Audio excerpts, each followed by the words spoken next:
আজকে আমরা 4-5 জন মিলে খাবার খাইলাম, কিন্তু ওই যে খাবার বেশি হয়েছে। এই দেখুন খাবার বেশি, তো এই খাবারগুলো আমরা ফালিয়ে দেবো। দেখছেন ভিআইপি হোটেলে, তো আমরা খাবারগুলো ফালিয়ে দেবো। এই যে মাংস, এই যে মাংস, পুরোটাই মাংস।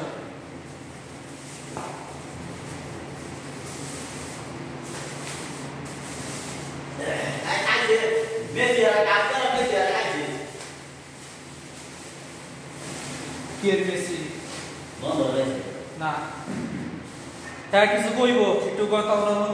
আমার সময় রাখতে লাগবে হইছে মানিজ্জত মান সময় কিছু রাখে না, তো খাবার নিয়ে একটা বলো দিয়ে